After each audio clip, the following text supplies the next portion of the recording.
4 নম্বৰত নুৰ মহম্মদ শেখ প্ৰাক্তন সদস্য বিদ্যাপুৰ গাঁও পঞ্চায়ত ভিতৰচেংমাৰী। 5 নম্বৰত বিপুল চন্দ্ৰ বৰ্মন প্ৰাক্তন সম্পাদক বিদ্যাপুৰ মণ্ডল কংগ্ৰেছ কমিটি। অসম গণ পৰিষদ জিন্দাবাদ জিন্দাবাদ জিন্দাবাদ অসম গণ পৰিষদ জিন্দাবাদ জিন্দাবাদ জিন্দাবাদ অসম গণ পৰিষদ জিন্দাবাদ জিন্দাবাদ জিন্দাবাদ মাননীয় সাংসদ মহোদয় জিন্দাবাদ জিন্দাবাদ জিন্দাবাদ মাননীয় সাংসদ মহোদয় জিন্দাবাদ জিন্দাবাদ জিন্দাবাদ মাননীয় ফজলুর আহমেদ ডাঙৰীয়া জিন্দাবাদ জিন্দাবাদ জিন্দাবাদ মাননীয় ফজলুৰ আহমেদ ডাঙৰীয়া জিন্দাবাদ জিন্দাবাদ জিন্দাবাদ। ইয়াৰ পিছত আছে অনামিকা ৰায় বৰ্মন প্ৰাক্তন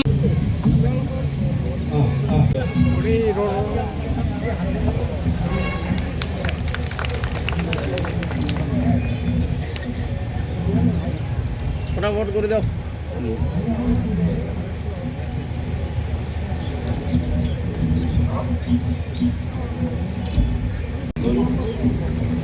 নুৰ মহম্মদ শেখ প্ৰাক্তন সদস্য বিদ্যাপুৰ গাঁও পঞ্চায়েত ভিতৰচেংমাৰী।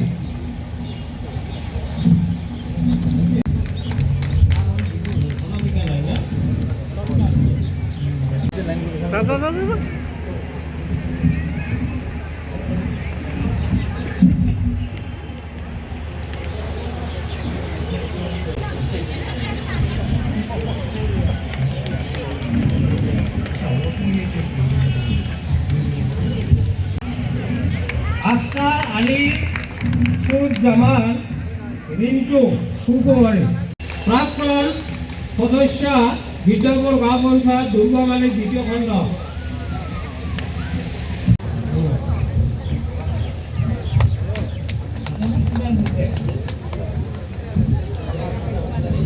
মহিলা পৰিষদৰ সভানেত্ৰী মীনা সিংহ ডাঙৰীয়ানীক এখন চোলাম গামোচাৰে সম্বৰ্ধনা জনোৱাৰ কাৰণে মহিলা বেগমক মই আহ্বান জনাইছোঁ।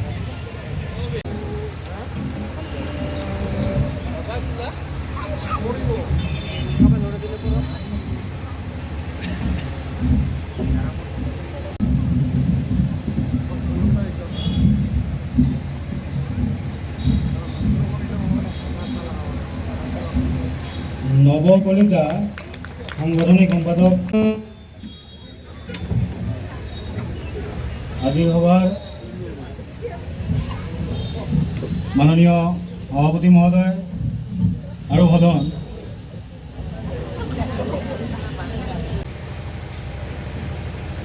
মঞ্চত উপবিষ্ট জ্যেষ্ঠ ব্যক্তিসকল, সমূহ সদস্যসকল, আজিৰ সভাত উপস্থিত থকা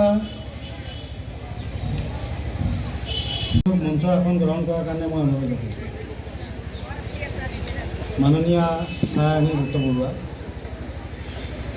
বিদ্যাপুৰ আঞ্চলিক সমিতিৰ তৰফৰ পৰা আজিৰ এই সাধাৰণ সভাত মাননীয় সভাপতি মহোদয়, পিছত আছে অসম গণ পৰিষদ দলত যোগদান পৰ্ব ভাষণ, আৰু 5 নম্বৰত আছে অসম গণ পৰিষদ দলৰ বঙাইগাঁও